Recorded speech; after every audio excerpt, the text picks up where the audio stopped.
travel in. We'll start with attendance. Marta? Here. Emily? Here. Paul? Here. Jack? Here. And Brad is here. So all present with a quorum. So let's open with our invocation and pledge to the allegiance. Pledge to the flags. Show me a word of prayer. Heavenly Father, we thank you for being a loving, kind creator. Thank you for the blessings you shower upon us. We thank you for the privilege to represent our community and in this business. We pray your blessing upon us tonight, that all business will be done in a cooperative and reverent manner. We ask that we make good decisions that would honor you and serve our community. We pray these things in Christ's name. Amen. Pledge to the U.S. flag. We pledge Allegiance to the flag of the United States of America and to the republic for which it stands, one nation, under God, indivisible, with liberty and justice for all. Flag. Honor the Texas flag. I pledge allegiance to thee, Texas, one state, under God, one and indivisible.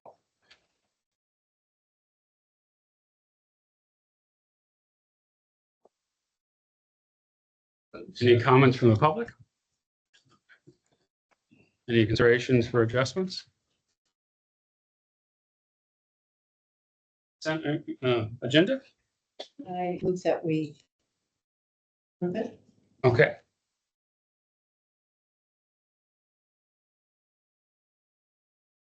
Any comments? I'd like to thank Marta for filling in for me last month. Well, No comments, no questions, no corrections? Okay, we'll take a vote. All in favor of approving the minutes, consent agenda as reported in the contents? Yeah. Aye. Okay. That's an easy one. Items 5 through 10 are done. Item 11 is Paul. Give us an update on GMA 14. So you want to start by telling us what GMA is and then tell us how you're involved in. You didn't say it was going to be a test. Ground management area, groundwater management area 14. Then they're around the state, obviously different, trying to cover all the aquifers, involve all the people that are over that aquifer or aquifers. 14 is made up of five GMA, 5 groundwater management area conservation districts. But when you add those all up there, they represent 13 counties around us. So I think the major function that we're interested in what they do, obviously it's a planning group to try to coordinate the use of the groundwater underneath them, who's going to use how much.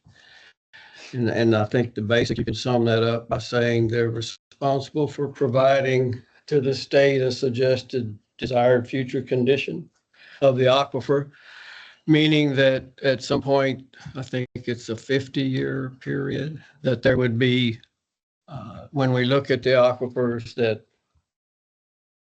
we end up with a level of decline, probably, but how much that should be. And the 5 get together to try to accept a number that would be across the board of the aquifer. So that so much is taken that at the end of that 50-year period, there would be X feet decline at the most, hopefully less. And they go quite often and change that. They're always studying it. In this case, remember, I mean, we're talking about Lone Star is one of the members. Blue Bonnet is Austin, Walker, Waller, Grimes. Brazoria County has got their county that they represent. Lower Trinity is the Liberty, Polk, and San Jacinto. And Southeast Texas GCDE is Tyler, Hardin, Jasper, and Newton counties. So it goes quite a significant area, but all of them sit over the Gulf Coast aquifer. So unfortunately, this meeting was in Angleton. They try to spread them around. Usually it's at the Lone Star, but this time it was in Angleton. I don't know if you know where that is, but it's a long way from here. It's not enough. Especially at 9. I should have flown. It's 9 in the morning, but it also, it resulted in, actually, I think, the only community member there. Everybody else was part of the districts or whatever. So it was a very quiet meeting. I was surprised that usually they can be kind of exciting, and this time there was not a lot of banter between the parties. I think Lone Star is they're putting in a extensometer for subsidence purposes. And then we talked about, Lone Star is pretty much constantly doing studies of the aquifers, and they didn't really report on that. So the main thing that happened there was a report about the other important group, Region H, Regional Planning Group. So the Region H Planning Group was there in the form of Friesen Nichols, and they presented an overview of where we are on that process. That process is every 5 years, and on the 5th year, which is 2025, we expected to return to the Water Development Board. It's basically a water plan, a regional water plan that tells us that over the next 5 years, we will have a demand. It's 50 years. A demand of how much. They put all the demands they can think of from industrial, agriculture, municipal, mining. And then on the other hand, there's how much do we have? So they take into account, including numbers given to them by the GMA. So that's the next problem is how much do we lack? We know what the demand is going to be. We've now decided what the supply is. And then there's the deficit. And so the problem is to come up with solutions, what they call programs, or I guess strategic plans, strategies to make up that difference if there is a difference. So that's due in 2025. And I think somewhere in here we have some about meetings, public meetings are coming up that I think we ought to go to. But they're having public meetings in May to talk about, because we're at that point where it's ready to be sent to the state. So that's what they have those for. But that was just a long presentation of where we are. One thing we noticed that one of the major strategies is conservation, and stressed how important that is, because it's a strategy just as like building lakes, groundwater usage or conjunctive use, all those uses. But if we don't hit the conservation numbers, we have to lean on one of the others to make up for that. So it's important that we keep that in mind, that it's another strategy, just like drilling wells, and that it just happens to be a lot cheaper than most of those other options. So, well, like I said, that's all we really talked about. I think the next one will be back at Lone Star, and I can continue, and we'll do it in writing next time. But I plan to be at those. I get to go to Region H.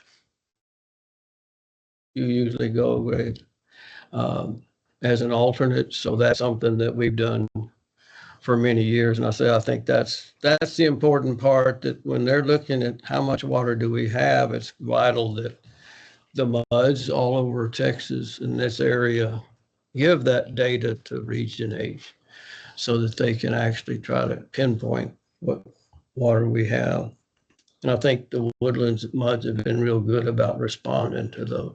So that's what it is. I said that it'll get exciting at the GMA when the 5 have to decide what those DFCs are.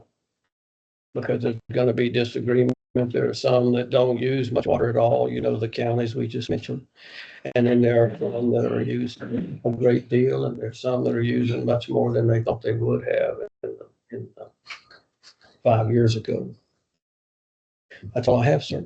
Appreciate it. Who's holding the public meetings? Is it Region 8 or the G? Public meeting, Region 8. Okay. I said I thought I had seen it somewhere in the reports, but I'll find that in. So Arthur is our representative with the WMBA. Exactly, he's He Arthur. presents an update usually every month to the trustees. Okay. And they're Right. noted in the Right. trustee minutes. Yeah, I usually see him there, and I said it's usually in your report.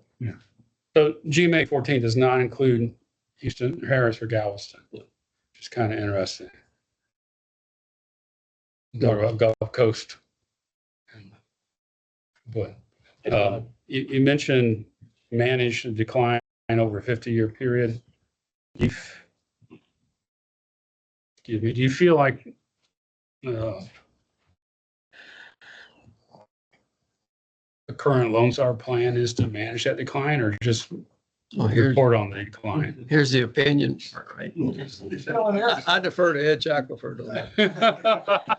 No, I think that that's the whole issue is that, the DFCs were established. I thought maybe they would be a little tighter than they were the last time, but I think the question becomes, is Lone Star doing what they can to make sure they hit that number? And I don't know. I mean, we know how they've changed over the last 5 years, but I think that'll show up in time when they go back to decide. And this is, a lot of this is, unlike Region H, the GMAs, there's a lot of modeling goes on. And anytime there's a model, there's a good model and a bad model. And I think that's how you do it, other than the subsidence and the levels of water tables and things like that. I think what we do know factually is what the rate of decline of the aquifer, the Gulf Coast aquifer is at one DFC versus the current DFC, right? We know what those two decline rates are. Right. So that's facts.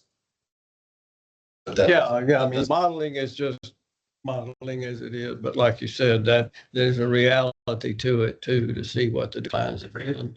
And that's what it's really measured in is feet. How many feet lower than it is today? Or raised if it did, but it's not. But All you can do is slow it down or stop it. Well, yes, but some people don't see that as their requirement or No, I desire. understand. No, Okay, great update. Sounds like I had that. All right, fantastic. Appreciate the update. Thank Any you. other questions? Okay. Chris? I only have one. You referred to it as being sent to the state. What exactly is being sent to the state? Just so I'm clear before. I'm sorry, see, I was hanging on every word you said. I'm sure. So you said something is being sent to the state Oh, next month. next month, well, I think in May, I'm not sure what happens after the public hearing. There's supposed to be input at the Region H level for the citizenry to be able to comment and anybody else to comment on what those numbers are and whether they agree with strategies or should they add or delete. All that goes on. And then after it's approved by the GMA and the public, that's when it's sent to the Water Development Board. And what is it? Like, what is going up there? Is it the report? The report. Okay. Basically, it's called a regional water plan for our region. And that's a whole lot of people too, because that represents all around the county. It's That's a plan. a big plan. And you can go online and look at what the past plan was. Yeah, if you do, I think it's now online at the Region H website. Thank you. How is this plan put into action? Or does it have any teeth in it? No, I don't think anybody's measuring how it works every month or something. No, I think it's just a plan that says this is how much water we have and this is how much we're using or demand is going to be. And it never can be, when you're that kind of period of time, you're not going to be able to be real precise about it. But I think it's basically saying that, because a lot of the strategies in there may be a strategy like putting a saltwater barrier in the Brazos River so it doesn't come upstream and contaminate the freshwater. Things like that are strategies and they expect to be built. And if they're not built, then it's not going to happen. That's one strategy that doesn't work. So there's strategies and there's real projects and there's proposed projects. I think it's true that if you don't have a strategy in the Region H plan, you can't really get state funding. Yeah. You know, so that's another thing that kind of, What also is important is the level of the desired future condition, DFC. Because, for instance, in Montgomery County, whatever that's set at, whatever they set it at is what they will follow as they're dishing out or permits, well permits. right. So as long as the collaborated or the overall pumpage stays under that number, they can still pass out well permits. So that's been in the county for quite a few years. That's been the argument. Should it be as high as it is now or where it used to be, somewhere in between? And you can see what the aquifer results are based on where those two numbers have been. 64,000 feet, 97,000 feet, I think, are the two. Currently 97,000 feet, and it was at 64,000 feet when it started, 64,000 acre feet. Acre feet. And that was that's the number that was the original Lone Star Board, and everybody else agreed on the 64,000 acre feet per year. And like you said, that's been addressed rather leniently since that time. So Marty, in the big picture, say like in 50 years, Montgomery County needs 300,000 acre feet of water to serve to the residents and the commercial businesses. There's 100,000 in Lake Conroe. According to Lone Star, there's 97,000 acre feet in the aquifer available annually. So you put those two together, you're 103,000 acre feet short of having water supply to meet the demands of Montgomery County. And so the various entities, River Authority being one of them, starts looking for ways to make up that delta, find other sources of water through conservation, through bringing other water in from Lake Livingston, creating a new lake, anything that is viable. If you start thinking about creating a new lake, you need to plan on a 35-year horizon because it will take that long to permit it, acquire the land, and construct it, and then fill it. So, you know, there's a lot that goes into that long-range planning. You know, our agency is responsible for a 50 to 100-year planning horizon. And there's challenges because there's little to no regulation in Montgomery County towards setting limits on groundwater pumpage. Well, I was looking at the agenda for the Lone Star meeting and I saw a lot of requests. Oh, yeah.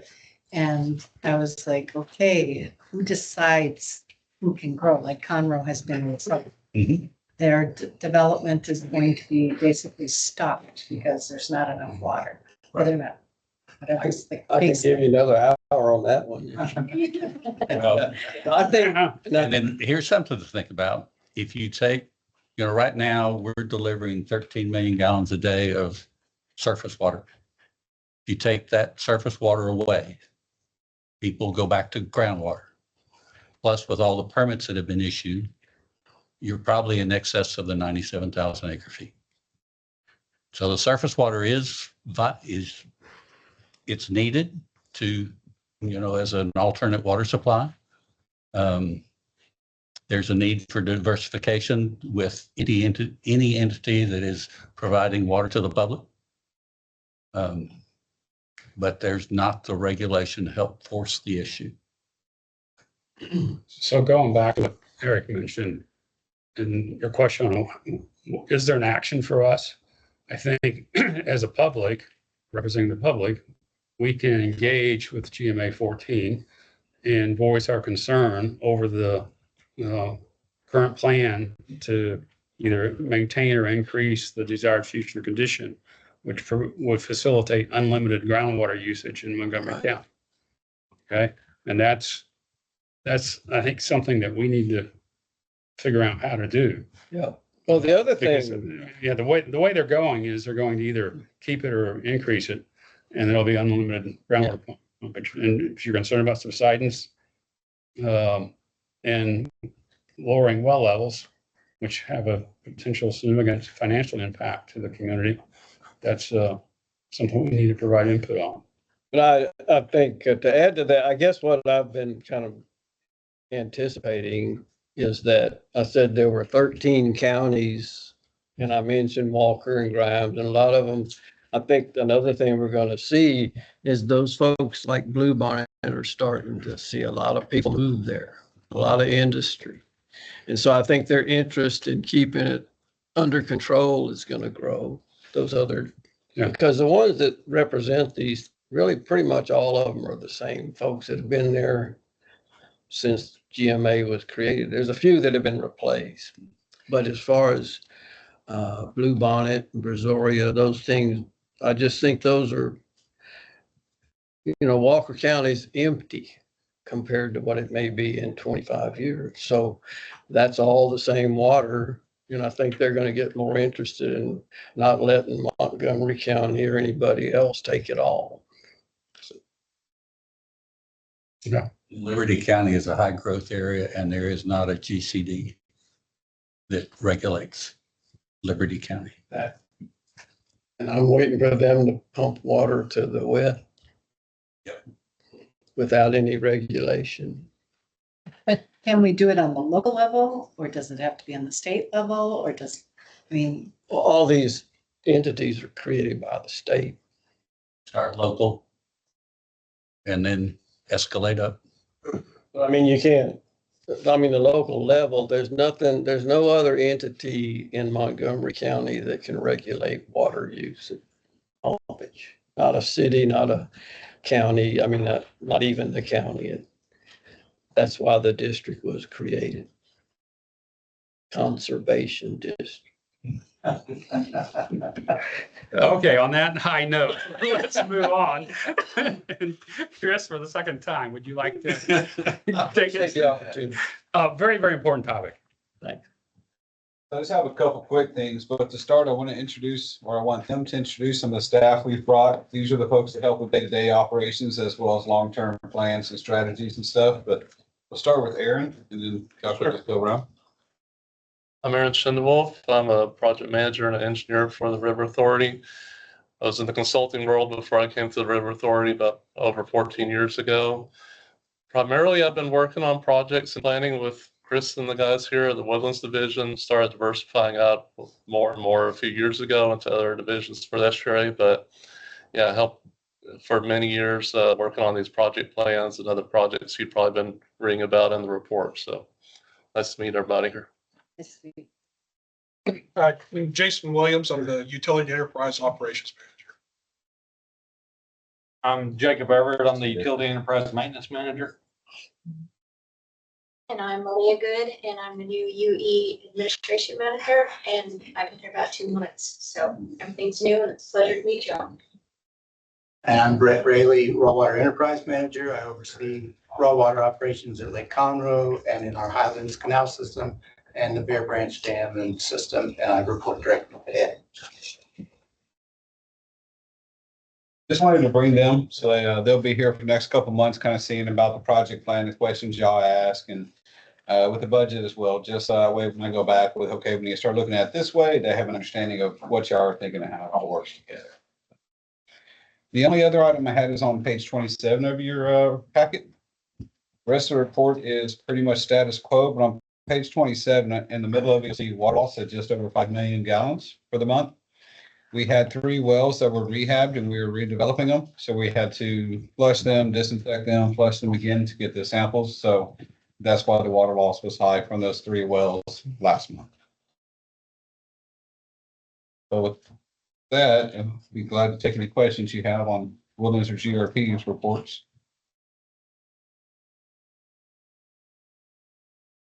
I appreciate the clarification on the GRP graphs, so you can tell what month it is. So. Yeah, that definitely came in handy on our side as well, so I Yeah. appreciate that. I know Ed does want to have one thing if y'all don't have any questions.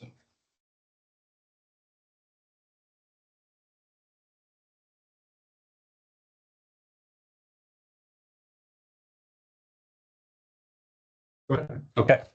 I placed at your seat a 2.5-page memo regarding Bear Branch Dam. Several of you are new and probably haven't heard a whole lot of the background on Bear Branch Dam. So I wanted to go through that and then bring you current on a project that is needing a little bit of action. So there are 5 MUDs that pay for the operation and maintenance of Bear Branch Dam, and you all are one of those. This includes the dam, the reservoir, the drainage systems downstream that include Bear, Panther, and Alden Branch. And there's a different project on that side of the thing. Bear Branch Dam is considered a intermediate size high hazard dam. And the reason for that is the high hazard part has to do with the TCQ definition of there's at least 3 people or 3 lives at stake downstream, or there's houses downstream that are at risk because of the dam if it were to fail. The intermediate means it's a size of the reservoir that it serves. In this case, it's from 600 acre feet to up to 50,000 acre feet. And when the Bear Branch Dam is at peak, you know, in extreme events, it's flowing somewhere around 10,000 CFS. So it is considered an intermediate high hazard dam. TCQ requires an inspection every 5 years of the facility, and we have reports that go back to the time that we took over operation and maintenance of that facility. So we do have those. And these are prepared by consulting engineers that are familiar with dams and the dam regulations in Texas. And they produce a report that says you're either good in these categories or you're deficient or you need some work. Over the last couple of reports, there have been some things that were brought to our attention, which we've known about. And we did an interim project a couple of years ago to fix some of those things. We had some voids under the concrete spillway. We had construction joints that were not, that had deteriorated and also not constructed properly in the very beginning. This dam is 40 years old. It was built by the developer, and we took it over shortly after that. On the upstream side of the dam where the reservoir is, there's some concrete for the service spillway and the emergency spillway, and then just below that concrete is some soil cement, and it's about 2 feet thick. And over the years, we've been told, and we see it, where there's been degradation of that soil cement. And so there's been a recommendation to make some repairs to that, and recommendations to make repairs and rehabilitation of the construction joints. So we did an interim project 2 years ago, and basically to buy us time till we could get into the design of the permanent repairs. We spent roughly about $160,000 on the interim repairs. We filled the voids under the concrete. In some cases, we had to break out pieces of concrete to go and fill the voids below that. And then the construction joints were resealed and basically made to where they would work until we could do the permanent. Before, we got permission from the MUDs to move forward with the permanent project.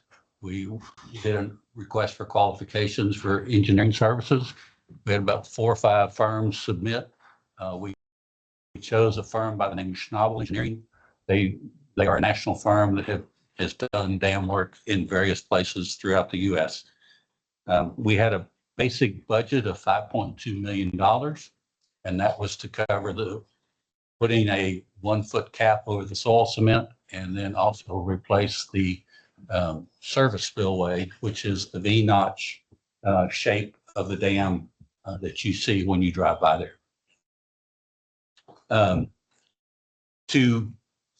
We also, about that same time, applied through Congressman Crenshaw's office. He had just acquired the woodlands in his congressional district, and he wanted to find a project to help support.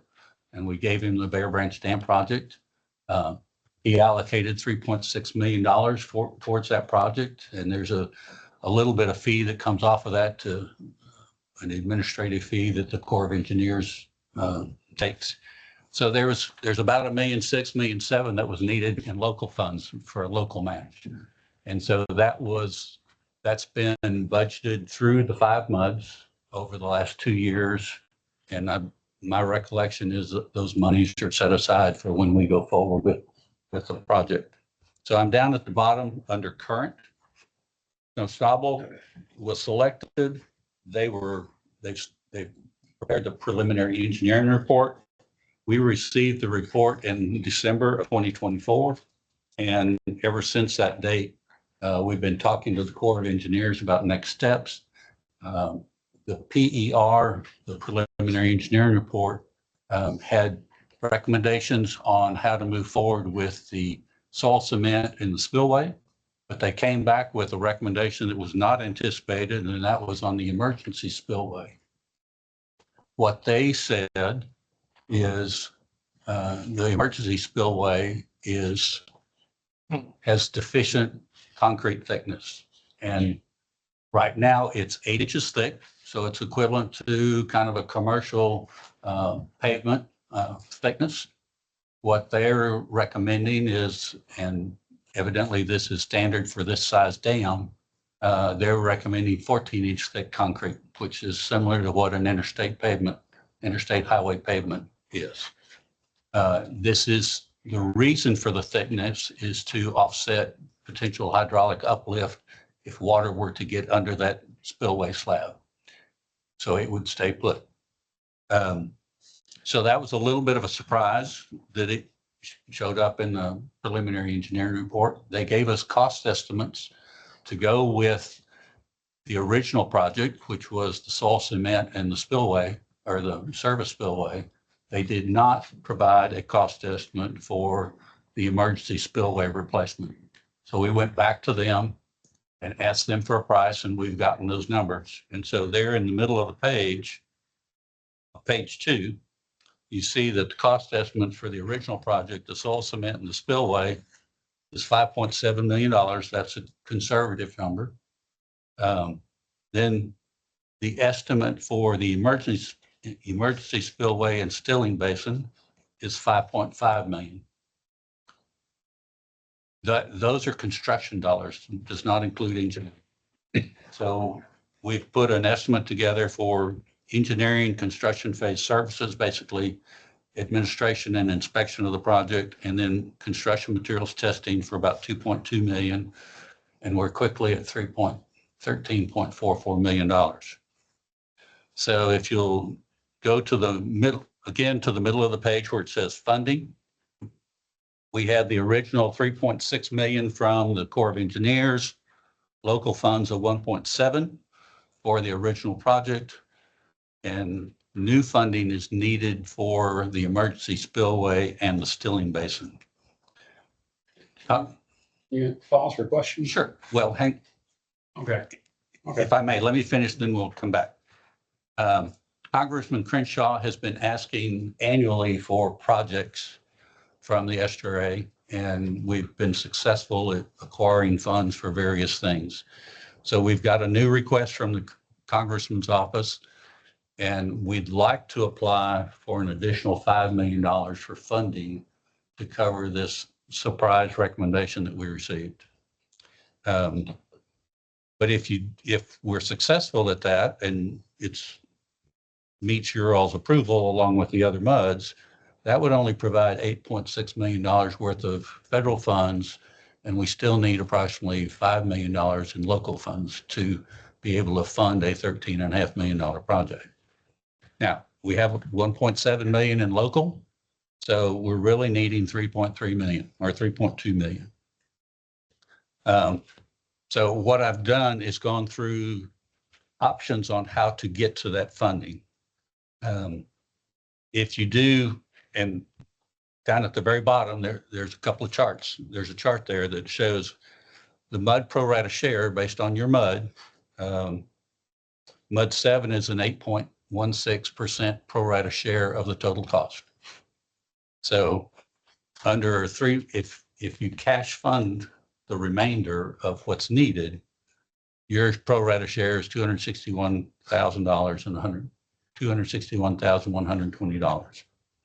If we were to not use any of the cash that's already been allocated, set that back, leave that in your reserves and fund other projects locally, and we pay for this $4.95 million out of bond funds using a 15-year or 20-year term, it's roughly $38,500 a year under a 15-year and $32,067 a year per year MUD for a 20-year cycle.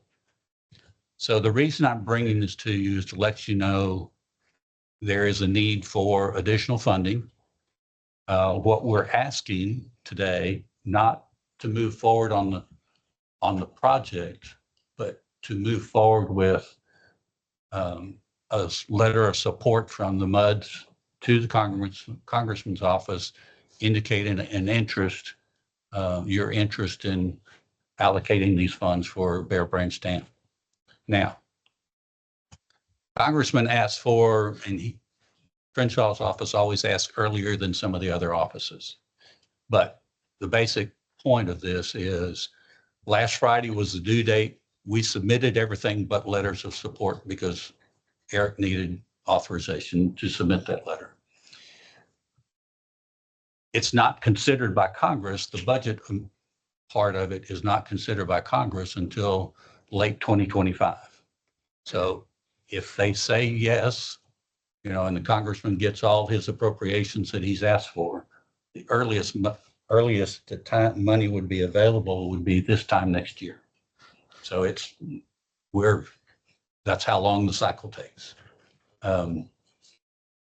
So that's the basic message. We're asking for permission to submit a letter of support for the additional funding. Now, I'm happy to answer questions. Does roughly you say we have $10 million basically, and we have to fund 3.2, correct? You said it's 13.44. 13.44 total. Yeah, so that means there's 10 million that's sort of already there. No, sir. There's 3.6 that's already allocated. The balance is needed. So the 5 million you're asking for would go into that Yes. number. Okay, that's Yes. question. The recommendation to go from 8-inch to 14-inch was from the engineering company or from the Corps of Engineers? From the engineering company that designs dams on a regular basis. So it's a recommendation or it's a requirement? It's a recommendation that is the standard for emergency spillways. Does the Army Corps of Engineers comment on that? We trying to figure out how to answer your question, Brett. I'm not trying to dance around it.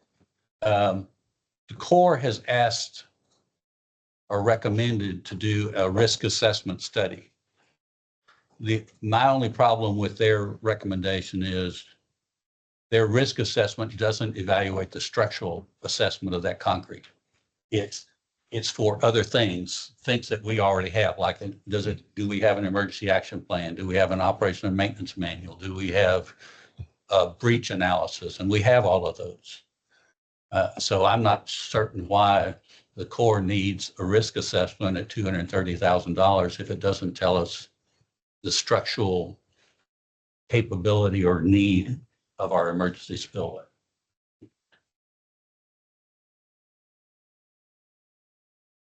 And the letter that you were asking us to approve would not comment on the funding mechanism. It would just say, we're committed going forward. Funding mechanism is to be resolved in the future. Well, it would say, basically, I don't remember what the original letter said a couple of years ago, but it basically says you're in support of the project and that you're prepared to take care of the local match. It doesn't say how. No, So we're not making a decision today on whether we cash fund it or whether we do bonds. we are not.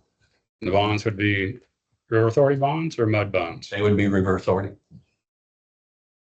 Per the contract that we have with you all. They'd come back to us in rates. Yes. Or it could be cash, it could be built into your rate, it could come out of your O&M tax funds.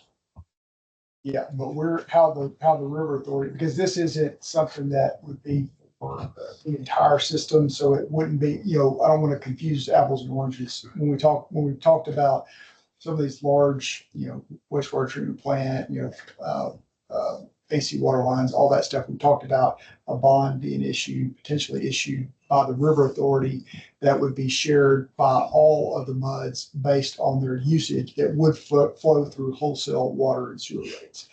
This is different because there's only a smaller number of districts, so it would be a separate bond issue, and then there would be a separate line item like we've done on other joint projects, I think, that would go under budget as the district's pro rata share of the debt service for that year. It'd be a separate line item on your budget.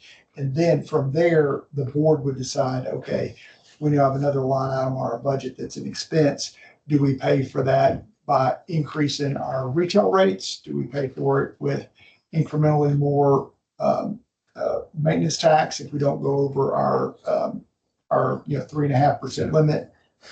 That's how you pay for it. The question is, are we paying 261 a year or are we paying less than 40 a year? Yeah. And these are just a guide to kind of give you order of magnitude. Where are the local funds coming from? They're coming from the 5 MUDs. And as Brian just mentioned, it could be out of your O&M tax rate. It could be out of your water and sewer rates.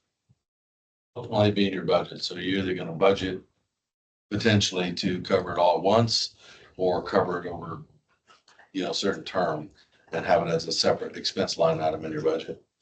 Or you're gonna marginally draw down your reserve. I mean, of course, that's the last option. Yeah. So on the assumption you're making here, the maximum, again, it's an assumption, right? Right. Local funding required is 3.2 million. That's if you cash it. And combine that with the 1.7 you already have. The 1.7 that's already in play. Okay, so it's really 4.9. It's really 4.9. If you decide to bond it, I would say keep the cash and do the full bond amount. And then that way, because there's a lot of other drainage projects in your district that probably need some help or something else. So the 1.7 will be prorated in the same mechanism? Yes. Okay.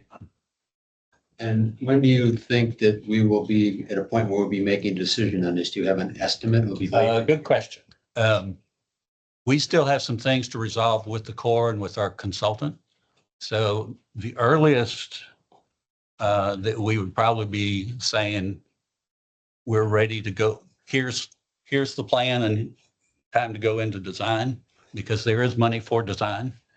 I would say by August 1st at the latest. You still have to wait on Congress. Right. But it's going to take 6 to 9 months to go through design. And we're going to have a lot of core review of the plans. We're probably going to have to go through the TCQ on our plan reviews. Got plenty to do while you wait. Yes. Yes, ma'am. Are you pretty sure, 80% sure we would get that money from Congress? I can't give you an 80%. What I can tell you is when we've requested funds from the Congressman's office in the past, he's been very good about providing our requests. Yes, ma'am. And the 5 million is the maximum that you can request from his office And if not, on any project. Then it's the rest of it's local Maximum per project or per year? per project. Per year. Okay, thank you. There, Per appropriation cycle. right. How long will this dam hold? What is the predicted life of this dam? With repairs, another 50 to 60 years, you know, with routine maintenance. Is that funded in here or is that just No, become ma'am. further? This is just getting us to be able to extend its service life. We already have, I mean, we have ongoing maintenance included in today's budget. Yes, but, So it's not an added but that's pretty nominal, to be honest. brand new dam ought to have minimum maintenance too. Well, For a while. Yeah, for a while. Yeah. you have construction joints that need to be sealed on a regular basis and a few other things. You've got to go paint the graffiti, but that's, I guess I'm still unclear on who makes the decision on bond or no bond and who issues the bond. Districts would decide how it would be funded. And in terms of what entity would issue the bond, it would be the River Authority because they would be able to aggregate. I would say, I mean, the boards can talk about that, but normally it's the same issue that what we talked about with these large repairs among all the districts. You would have, you know, 2 or 3 districts issuing bonds. You'd have bond applications to the TCEQ, paying the engineer to prepare those, the issuance costs, et cetera. So it ends up still being the same answer where it's more efficient for, you know, one entity to issue bonds on behalf of 5 districts than 4 or 5 districts if one paid cash and 4 issued bonds. It'd be cheaper or, you know, more cost efficient and cheaper for one entity, the River Authority, to issue those bonds versus each of the MUDs having to issue it and having their own issuance expenses. you, the MUD, would not issue a bond for less than $1 million. Yeah. And your pro rata share is way less than $1 million.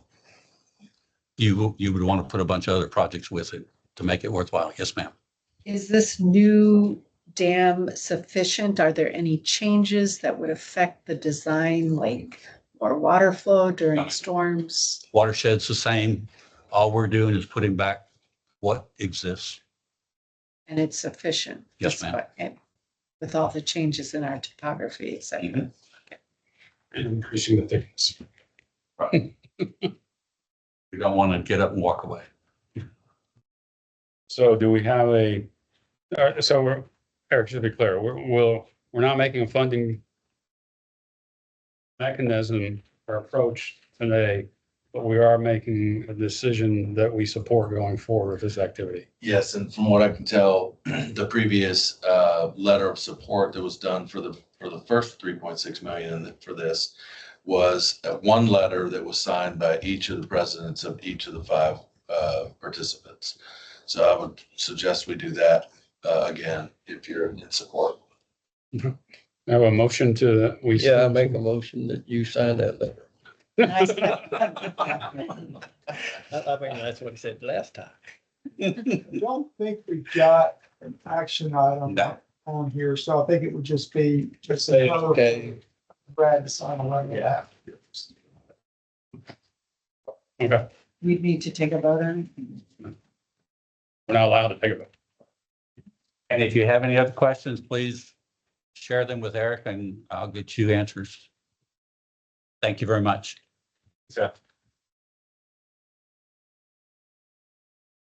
And on the 5-year plan, Kevin, how? here we, I'm sorry, The 10-year plan? 10-year plan, yeah, I'm sorry. Thought you were cutting in half on me. And I didn't pick up a copy as I came in. You want to talk? Yeah, I should. Has anything changed since the trustee meeting? No, sir. Oh, maybe I figured. Gonna make this kind of brief and on a high level, to respect everybody's time, but on the screen is one of the main things. Y'all know there's a lot of, all MUD meetings, a lot of studies going on right now. And based on the outcome of those studies, it will change the project plan. And so when you see the project plan and go through it, there have not been a lot of changes from the current project plan we're in right now. So basically what we've done is we've knocked off 2025 since it's done. And we've added the final year, which I think is 2035. It still has all the same projects you saw last year, all the same bond projects, all the same R&R projects, everything else the same. So that's a high level. Now, at the trustees meeting, we did go through a pretty in-depth review of the presentation you have in front of you. So what I'm going to do to spare everybody some time is direct y'all to review the trustees meeting and then reserve any time here for any questions y'all may have on the project.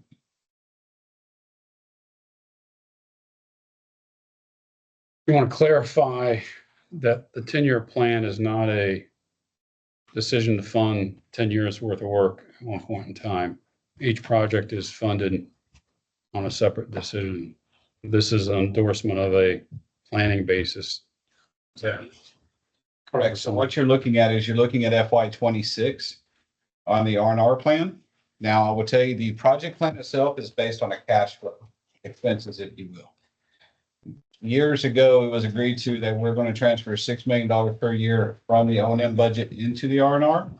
And this R&R plan does not change that. We still plan to transfer $6 million per year from O&M to R&R to fund the R&R projects. Could you go to the very second last slide, please? Just kind of wrap some of this together. So when you go through the entire plan, you've heard these numbers before of 5, 6, $700 million. This is all the funding that this project plan, I think 72, 75 pages has in it. The R&R fund is funded at $6 million per year. Next 10 years, $60 million. The asterisk at the bottom shows we got about 25 million in the bank. So the next 10 years on the R&R, if it stays like it is, can be funded. You, for those who are a little slower, what is an R&R fund? A repair and replacement fund. Thank you. Now, slight difference, just to explain, the O&M budget is bound by the fiscal year. The R&R fund is not. So if you have a project that takes 2 years, I do not need to come back and get additional funding. The funding is already approved and in the budget. Then we have the existing bonds, which is the 2017 wastewater bonds that were sold.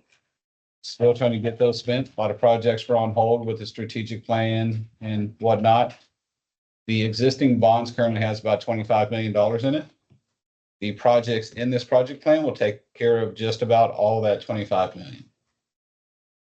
Grants, very similar to what y'all were talking about on Bear Branch. We were able to get about, I think it's 1.3, $1.5 million from Crenshaw's office to do a lift station rehab project to get out of the flooding zone. And all that is funded. We have money for all those first 3 lines. The last one, the unfunded projects, is the AC water lines, the wastewater plant, also includes a gravity main conveyance system, rehab of some gravity lines, and then a new water well and a new ground storage tank.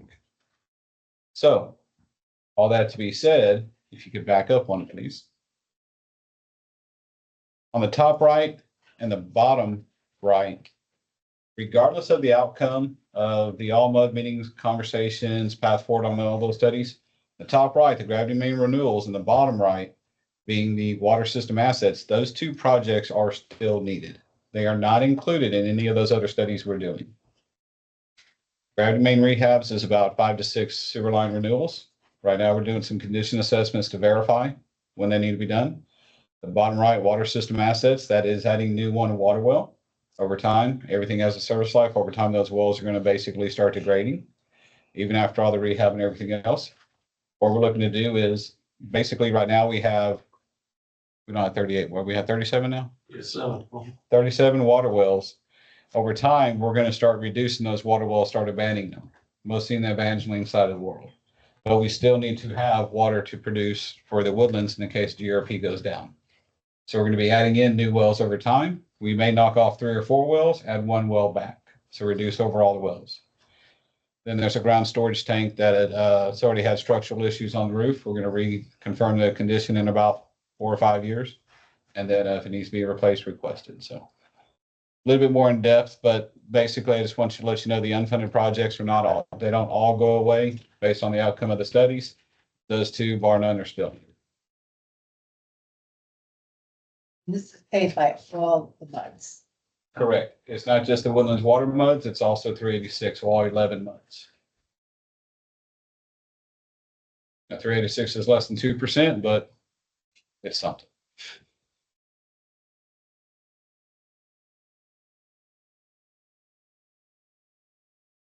Any other questions? One other quick thing is the project plan is not actually approved. So I'm not going to be coming back next month and saying you've had it for 30 days and need approval. The transfer in R&R is approved when you approve the budget, which will be in July and then officially in August. So there is no official approval on the project plan stuff.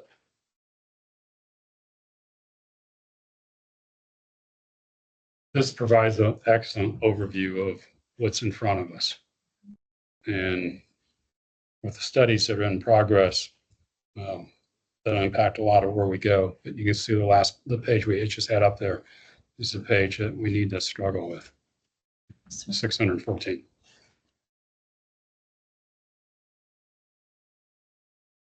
Encourage you to have a read through the individual project plan pages and follow up with Chris, and you'll be back. Are you coming back on this at all, or is this it? This will be unless you have any questions. I'll bring it with me every month until the budget's approved. So if you have any questions at any point in time, just let us know. And if I'm not, of course, Eric's always here to take questions.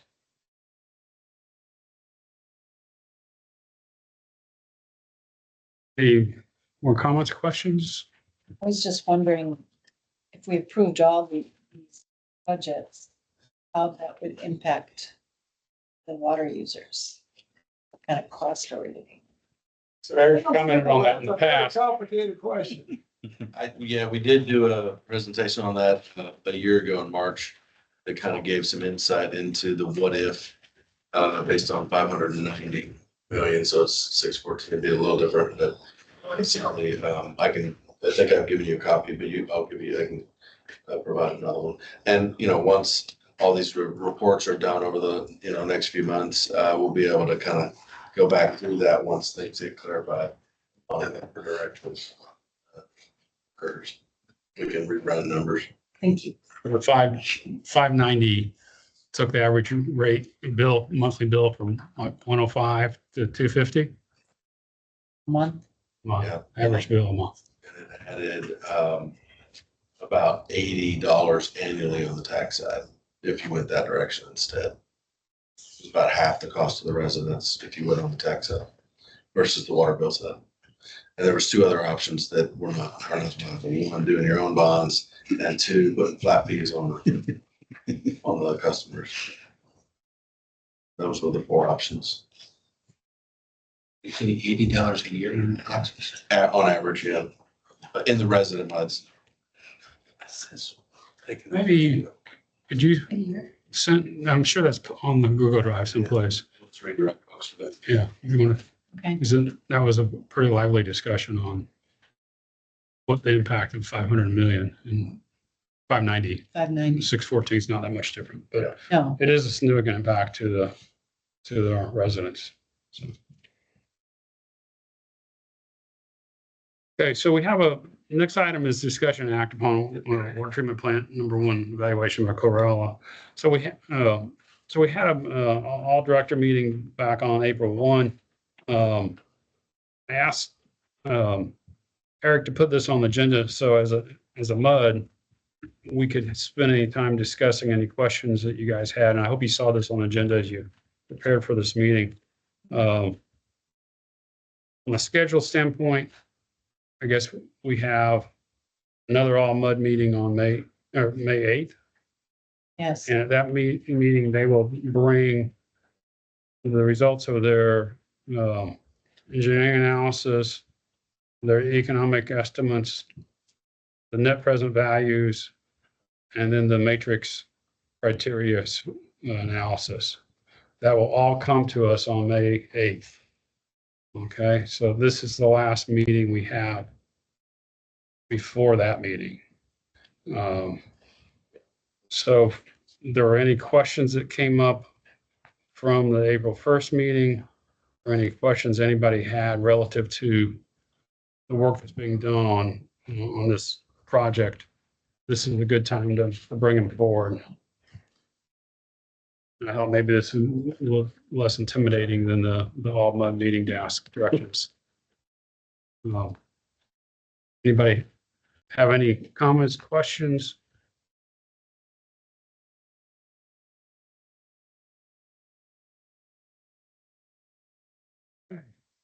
maybe I'm the only one who had comments or questions. So, Well, I was there when you asked them. yeah, I only asked part of them. So, I guess, All I can speak to. we'll cover the trustee meeting. And I don't know whether, Eric, you can talk about this, but, we did not have an agenda item. This item was not on the agenda item for the trustee meeting. But the trustees look like they're headed towards having an all trustee meeting to, do discussion and Q&A on, the study, in advance of May 8th. I assume that'll be a public meeting, Trustee, Special trustee. Special trustee meeting. special trustee meeting. scheduled for next Tuesday at 6. Oh, it is. Okay, I must have missed that in my email. It was in I was gonna present that. Okay, but, as public, directors could come and make a 2-minute comment or a 3-minute comment. And they can certainly listen to the whole thing. So, we'll add that to your, You said Tuesday? It won't be over there, so it'll It'll be be here. here, Yeah. just like a regular trustee meeting, except it'll be a single item Right. meeting. It'll be recorded and available for folks that they can attend. But if you have questions that you're going to ask at the meeting, let us know so we can bring answers. yeah, I thought that we might get some of those questions today, but it looks like nobody else has questions. I'll send you my questions. That'd be fine. Okay. Please don't wait till Friday, But you're off on Friday, right? please. We need time to prepare. Yeah. I'll try to get them tomorrow. Thank you. Okay, that surprised me, but, so if you have questions on that topic, send them to Eric. And let's get them there before Friday. Okay. Before Friday or Ma'am. it sounds like you want them tomorrow. I mean, As soon as possible. it sounds like, okay. We're meeting internally Thursday to kind of prep for the meeting on Tuesday. So tomorrow, or early Okay. Thursday. Most professional offices are closed. Or tomorrow, if you- Yeah, except you. Not professional operation, right? You work 24/7. Be Yeah, I fine. was gonna say.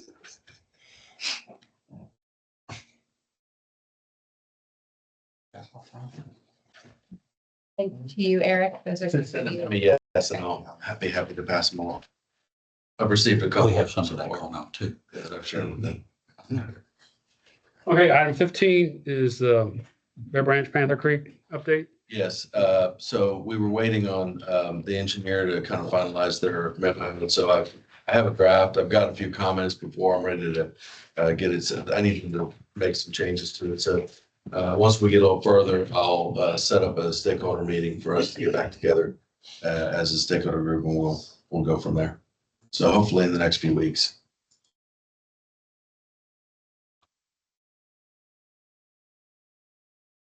Ryan. Yeah. Yes, sir. Most of my time has been spent talking about legislative items lately, so I went through a fairly detailed overview at the trustee meeting last week. Would encourage y'all to take a look at that if you are interested in some of the ongoing legislation. The House did pass the budget on Friday. There's been some scuttlebutt about whether they would remain, some of the members would remain in town after passing the budget. So we'll see. They've done some of those shenanigans in the past. That would, of course, throw a kink in the ability to pass other legislation before the end of the session. We still got a month and a half left before the session ends at the end of May. Lot of bills we're tracking. Around 9,000 bills have been introduced. My two partners that are registered lobbyists spend a lot of time in Austin, probably tracking 1,000 bills for our district clients as well as on behalf of AWBD. So it's really that kind of chaotic, getting toward the end of the session time right now. So we try to contact Eric if there's a particular bill that our lobbyists think would be helpful to have resident directors attend from the Woodlands. So Eric's attended one hearing regarding a bill that would require all water districts to go and and mark all their historical lines, which would be very expensive to go and do that, a pretty expensive unfunded mandate. So Eric and others in the industry did go and testify on that. I don't believe the bill has left committee since then. We also let folks know about a bill that was being heard on, what day was that? 2561, House Bill 2561, hearing was on the 10th. It was right after the trustee meeting last week. It was on Thursday. That's right. Thursday morning, regarding meeting places for board meetings, for the district board meetings that would require them to be held in the district. There's a few of these that have been introduced, different variations of it, but this one had some language in it about you had to meet in the district unless, paraphrasing, but the operative word concerning was there was no suitable location in the district. But what does that mean? You know, if you've got a pavilion, which most of these districts do at a rec center or what have you, is that a suitable location? You know, I think we would argue that because we have audio, AV, and recording, that that's not a suitable location. Where somebody could say, well, you're not required by law to record your meetings, and so that's voluntary. It's not, legally required, and so it is suitable. So I think we could make a better argument than most districts that this is a suitable location, even though it's only in the boundaries of MUD 6. But it'd be better just to not have legislation like that move forward. So they had a hearing on that. There were, I think, 6 or 7 folks that went and testified against it, resident directors from other districts. And then there were also a number of letters that were submitted to the committee as well. So hopefully that one doesn't leave committee, but that's just a couple of many bills that are floating around out there. We talked about some of them that would restrict the ability of districts to generate additional revenue in the future, do away with the developed versus developing distinction. Another bill we talked about was actually unfortunately introduced by our local representative Toth that would restrict the ability to generate additional income based on what your expenses were last year or last year plus a CPI adjustment, which of course doesn't work for entities like ours that may need to deal with a significant repair issue. If you have a major repair issue, you've got to generate funds. And if you don't have the ability to do that, how do you fix your infrastructure? So that bill has not been heard in committee. It has been referred to committee, but there's hundreds of bills, that could be problematic, and that's not unusual. I mean, every session has bills. This session, I would say, we're probably playing more defense in the industry than we are offense, but that happens. So once the session's over, as we typically do, we'll prepare a comprehensive summary of all the legislation that impacts our district clients, as well as some important bills that were defeated that could have been very problematic. That usually comes out around the time of the AWBD summer conference. So my guess is late June or July, we'll have that summary for you all. Happy to answer questions. What was the bill number that Steve Toth put forth? Do you have that? Let's see. Restricting income. Yeah, that was House Bill 3537. Restricts a political subdivision's total expenditures from all available sources. So it's not just taxes. To the greater of either the preceding year's expenditures or an amount that adjusts the preceding year's expenditures based on population growth and inflation. So it doesn't take into account catastrophic, repairs or, other significant rehabilitation, items that are needed. But again, that bill was referred to Intergovernmental Affairs on March 24th, but as of last week, I haven't had a chance to go through this week, but as of last week, it did not have a hearing set. And there's multiple bills that would do away with 3.5%. I'm sorry, the distinction between the 8% and 3.5% developed versus developing. Y'all are already developed, so it doesn't matter for this district. And that again, just HB 3537. Correct. Thank you. Okay, Brian, thanks so much. Yep. Eric, you want to cover I noticed you guys put a lot more information in there. Yes, Visiting. last month, it was our new unveil of the new GM report. So kudos to Kim and staff for putting quite a bit of information. We wanted to, really felt like we were not sharing all the good things that we're doing to that detail. So yes, I understand there's a lot more information, but hopefully you find it useful.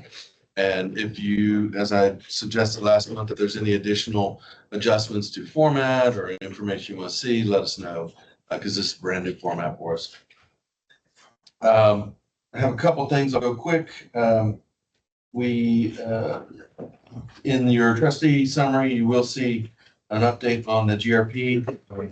Kim and Brad and I did meet last week to talk about the previous meeting. And the upcoming meeting this Monday is the next GRP committee meeting. So you can kind of read through what the high points were that presented to the trustees. I don't know if there's any questions there. Wanted to point out that the Spring Creek Drainage Project that's been going on for the last year or so will have their next round of town hall meetings these next 2 Mondays. So April 21st, they'll have a town hall meeting in Waller County, and then a week after at the township. So they had one at the township, I think a year ago or so, where it's kind of a come and go, where you can come in and see what the proposed project would do. Essentially, it's a multi-county project that would contemplate 2 reservoirs in Waller County to retain water before it gets into Harris County and cause some flooding that would have see improvements from like a Harvey type of storm. But that's the project itself. Those 2 meetings will be the next 2 Mondays. As Brad mentioned earlier, the all-night meeting is on the 8th of May, and the trustees decided to have a special trustees meeting that is scheduled for April 22nd, next Tuesday at 6 p.m. And that'll be here to talk about the Whistler Trip Back Corolla project. I do have what you saw in your email today, which we don't need to make any decisions tonight because we don't have a specific agenda item, but we will next month. And so I don't know if everybody got a copy of this. I also, just to help kind of, I'm a visual, I like visualize things. Here's some pictures that I prepared that kind of show what we're even talking about. And I think it'll help the discussion a little bit. I just threw this real quick today just to give us something to see. The top picture is, in fact, the scope project. There's a drop structure there that completely failed. It got obviously a little bit worse over the last year since the preliminary engineering and surveying was done. If you are standing at the top picture looking to your right and turn to your left, that's what the next picture is in the middle. And then the bottom picture at the bottom is further down from the middle picture, if that makes sense. So the scope project, recall the budgeted item for this project was $750,000. That included engineering and construction. The construction portion of that number came in at 218. So we're still doing good on budget. But what has occurred since preliminary engineering and surveying is the middle and bottom pictures. If you look about in the middle upper of the page, that complete cave-in was not there when they started designing this project. So over the last year, that part has completely washed out that whole bank.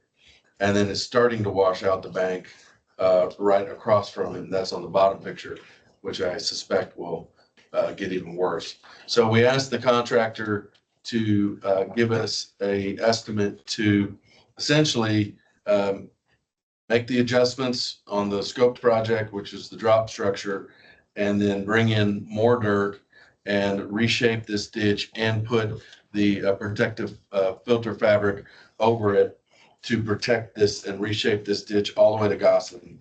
which is there in the background.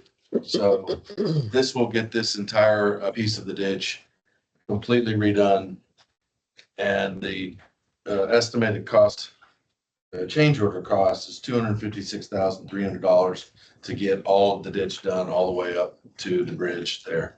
Is that additional or just? In addition, so that is the change. Yeah, the total will be 474.7. Still under budget? Yes, it's still on the budget overall.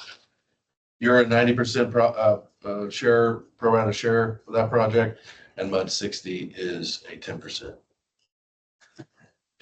That little yellow blob right there attached to you on the map is their share. So we have a good contractor, we have good prices. I would agree with and make recommendation to the MUDs to proceed with this. This is something I will tell you, just as we're running through the ditches, doing assessments of the ditches, that we would put high on the priority list anyway. If it wasn't part of this, we would probably bring this to you as a pretty high priority. So the fact that we already have a contractor and a good price, and it meets TCEQ rule for a change order, leads me to. And if we don't address it, it'll just get worse. Oh, no doubt. That's the next big rainstorm event. That's going to get wet. That blowout is going It's to get. amazing the damage that water can do. Like, Yeah, once these banks start to erode like that, it's just every storm. Keep in mind, they might only happen every 6 months, but every time they do, it's just washes that out. So we'll have a separate agenda item to make a recommendation and act on the change order officially. But I wanted y'all to have the information at the time. Thank you. Thanks, me. Next month, yes. Let's see, I think all I have is communications report by John. No. I wanted to bring. Good evening. Page 58 starts your communications report. Make it quick for you. You can see that chart top there on 59. Just want to bring you some outcomes from your annual update. You can structure renewal communications. I think that's going very well. We had our third meeting on April 2nd. We have a really engaged group, lots of good conversation, good questions. A lot of desire to get information out to the community. There's another meeting, number 4, which is scheduled for May 13th. I have the wrong date on there. It's May 13th. That's going to be at the wastewater treatment facility, and then we'll meet afterward. I will be bringing Water Smart updates to you periodically. You can find that on page 60. So you see how you're doing there in commercial and residential registrations with Water Smart. We are focusing on water quality right now in the second quarter of our strategic plan. So you'll see a lot of that reflected in our marketing materials. Remember, if you're on social media, please like us and follow us and share our material. It goes a long ways in expanding our reach. Appreciate that. We got a fun Kids Art contest right now running through the schools. That'll wrap up in mid-May before school gets out. And then finally, your outreach calendar at the bottom of 62. So Eric spoke recently to North Houston Association, their water infrastructure committee on April 10th. I was out at the emergency preparedness event with the township this last Saturday. A lot of folks interested in what we're doing and a lot of questions about infrastructure renewal. I'll be out at the farmers market this Saturday, and Eric is queued up for the Rotary Club on May 1st. So we're just trying to get out and about in person as much as we can these days. So with that, any questions? You got a question, whether it was for No, I Eric just or wanted for. to add that meeting that's coming up is on Tuesday, May 13th. And it starts at 9:45. I will be unable to attend. It is a tour of the facility and then, as he said, a meeting afterwards to discuss. So if anybody would like to attend, let me know. Yeah, Let me know. I would like to. I'm back in town. Brad, you'd like to go? Yeah. Okay. If So I will send your name two of to us Cindy. attend, I'm gone. He's oh, gone. you're on. You want to, 9:45 and where? Where is this? Oh, it's just here at the water treatment plant. Debbie, are you going to go? I can make that. Okay, I will let Cindy know. I will give her your names. Paul, did It's you? okay if we have two. It's all right. It's intended for your primary and then your alternate, if they can't make it, but. I'll ask her and send it. Is that okay? And then I did also want to point out, and I don't know if anyone grabbed one on their way in, but I've got the consolidated matrix results that have every mud on there. So I wanted to make sure everybody got a copy of that before you left. Okay. Great. Anything else? We do have, when we met, they were looking for social contacts and information about how to get the word out in communities. So if you have any groups within the Woodlands that would be interested in hearing about our projects, about what's going on with water, et cetera, you could send that to me and then I can forward it on.